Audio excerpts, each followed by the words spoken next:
Hey everyone, Jamari here with another video on BVA. Now, I have a few plans for some videos coming up. I'll be going on vacation tomorrow, so I probably won't be posting any videos soon.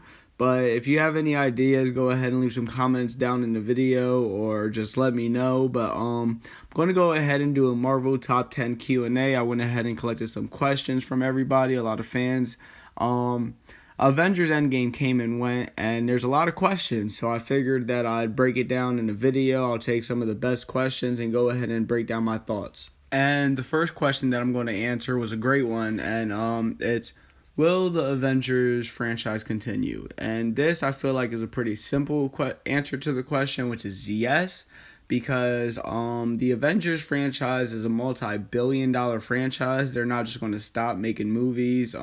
It's extremely popular. Everyone loves to see it. I think the only question here is, what route do they do? Do they go new Avengers, because they got so many characters? They got Black Panther, they have Spider-Man still going on. Far From Home is getting ready to come out, but they also have a third Spider-Man movie that's confirmed already. We have Captain Marvel, who just got started. We also have Valkyrie, who's now the new leader of Asgard. We also have Doctor Strange and maybe even Namor coming up. So I definitely think we'll get a new Avengers movie. But if it's not a new Avengers, maybe it may even be a Young Avengers movie. There's already been plenty of setup for a Young Avengers movie. We already have seen Cassie Lang, who wants to be a superhero. We already know. We've seen Morgan Stark, and although we've only seen her as a child, we do know that the adult actress Catherine Langford, who was removed from Endgame, but they may have future plans with the character and the actress, so who knows, Morgan Stark could come back if they do a flash forward or if they wait a couple years. We also have Harley Keener, who was in Iron Man 3. He was the boy that was at at Iron Man's funeral in Endgame. So who knows, maybe he still has a story to tell. We also saw in Captain Marvel, we saw Photon's daughter, who becomes a superhero in the comics. And we also have Hawkeye's daughter. So a bunch of future setup if they wanted to go that route. But question 9, I'll make this one brief just to keep the video short. I already touched on this a little bit in the last question. So will Morgan Stark be in the MCU going forward? Simple answer, yes.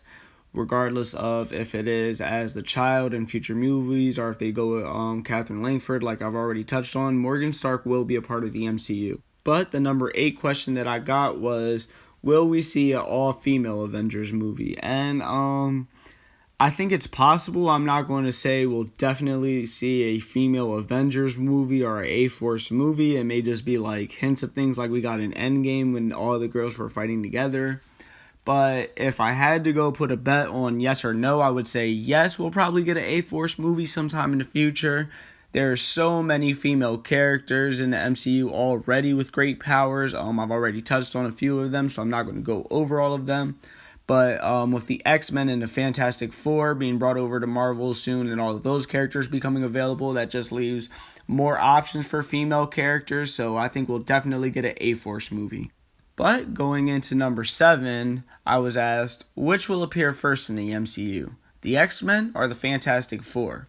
And what I hope for is the X-Men. I know the X-Men movies are still going on with Dark Phoenix and New Mutants, but the X-Men are what got me into superheroes, so I would love it if it would be the X-Men who would appear first in the MCU. But if I'm going off what I think is logically going to happen, I assume it would probably be the Fantastic Four. I already have fan casting that I would love to see with John Krasinski and his wife Emily Blunt. They could be Mr. Fantastic and the Invisible Woman. I think that would be amazing. But you introduce the Fantastic Four, you get to introduce Doctor Doom and Galactus. So I just think doing that would be like the most beneficial thing for Marvel. But it doesn't seem like Marvel wants to always do the most beneficial thing for themselves, and that leads me into question number 6, which is, will Spider-Man 4 be with the MCU, or will Spider-Man go on back to Sony after the Spider-Man trilogy that is a part of the MCU deal? And this and question 5 I'll actually put together because I feel like they kind of answer each other in a sense. The 5th question I got was, will we see Deadpool or will we see Venom in Spider-Man 3? And now this is why I think they depend on each other. If, and this is a big if Marvel Studios decides to put Venom in Spider-Man 3 and connect those franchises, I think that Sony will be a lot more open to negotiations and keeping Spider-Man and Spider-Man characters in the MCU, because that'll be promoting their other franchises, and Sony is really big on getting Venom connected to the MCU. They've already said that they would rather have Venom and Tom Hardy in Spider-Man 3 opposed to Deadpool and Ryan Reynolds, but that's from Sony's side of things. Marvel, however, from what I'm hearing, or from what it seems, would much rather have Deadpool in Spider-Man 3. They've acquired the rights to Fox properties, so they'd like to get their own properties up and running, connected into the MCU, opposed to Sony franchises. And they've already stated that Deadpool and Ryan Reynolds will be a part of the MCU and will be coming over. Not sure in what capacity, but I'm assuming that's why they would like to kickstart Deadpool and Spider-Man opposed to Venom. But seeing as how Spider-Man is still owned by Sony technically, I think the way that this is going to end up breaking down is that Marvel is going to be pressured into using Venom into Spider-Man 3 so that they can keep the rights. So it'll probably be Venom in Spider-Man 3, and if Deadpool does appear, it would be in a later Spider-Man movie or something going on later after they renegotiate contracts and terms. But question number 4, why is Falcon the new Captain America? And this is a question that I think is probably just for the casual moviegoer fan who's not a huge comic book fan. So I won't have too much to say about this. I will go ahead and break it down real quick. I think that Falcon is the new Captain America because it's paying homage to the comic books. In the comic books, he was Captain America. And for those comic book fans who say, well, so was the Winter Soldier, he also became Captain America in the comic books. And there's always going to be those people that think that. The reason I think that they went with Falcon is because Anthony Mackie is the bigger star out of him and Sebastian Stan.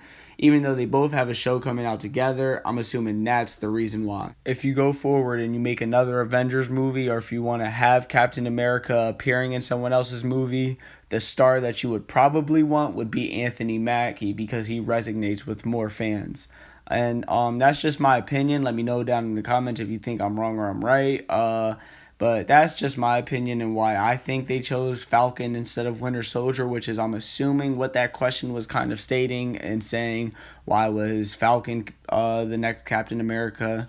But moving on from that, question 3, which is another good one, which I think has a simple explanation, is if Gamora came back, why can't Black Widow be brought back in future movies? And I have a real iffy answer for this one. I'm pretty confused. It's already been stated that the Russo brothers aren't sure what James Gunn wants to do moving forward with Gamora's character, and James Gunn already had the script done for Guardians of the Galaxy over a year ago. So obviously that could be susceptible to changes after Endgame released, and we're not sure what kind of conversations they had with each other. But the main reason Black Widow wouldn't be brought back the same way Gamora was for storytelling purposes. Black Widow's character is done. The character arc is complete. There's not too much for that character left to do. So there's really just no point to bring back Black Widow unless you want to be repetitive and kind of take away the stakes from movies. So that's the main reason why, is just storytelling and to add stakes to the universe. But a pretty simple, yet it could still be tricky answer, because we don't know what's going on with Gamora's future, so we don't know if she will exist in the future of the MCU. But another Guardians question, my second to last question is, will Thor be in Guardians of the Galaxy Volume 3? And Thor being my favorite Marvel hero, right in front of Doctor Strange, I would love for him to be in Guardians of the Galaxy Volume 3. It would be amazing. I think it's a big possibility. It's a bunch of setup for that, but it's definitely not set in stone. We do know that Thor left Asgard with Valkyrie, and he took off with the Guardians of the Galaxy, even calling themselves the Asgardians of the Galaxy. But that was a Russo brothers film. And James Gunn in the Guardians of the Galaxy universe has already set up a lot for the future of that franchise. And this third film, he's already said, will probably be the last one with this group of characters.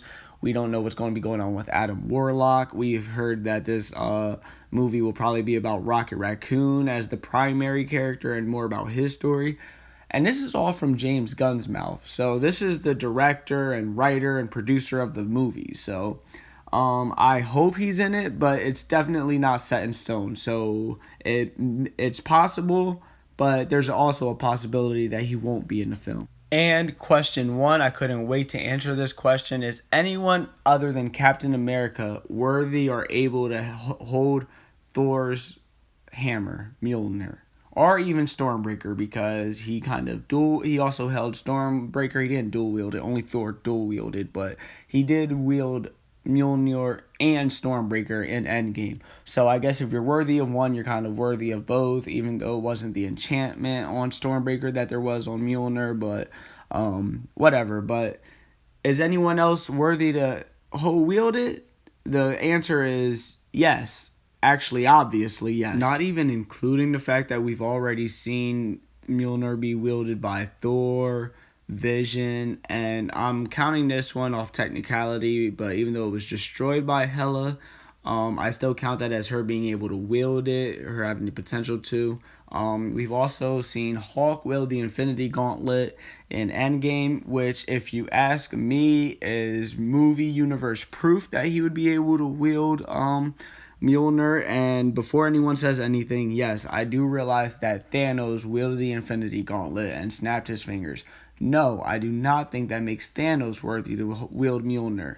And for anyone with questions asking me why I think Hulk would be worthy to wield Mjolnir but Thanos wouldn't, it all is pretty simple. It comes down to the fact that we learned in the first Thor movie that if you're unworthy, you won't be able to wield Mjolnir. Even Thor at one point in time in the MCU was unable to wield Mjolnir because he wasn't worthy to. But once he sacrificed himself for other people, that made him worthy, which is what takes Thanos out of the running. But in my eyes, that also makes characters like Heimdall or Groot, although probably not this little Groot, also worthy to wield Mjolnir. And in the same breath as Captain America's character, you would also have to assume that Black Panther and also probably even Spider-Man would be able to wield Mjolnir, because they are those same Captain America type people with superhuman abilities.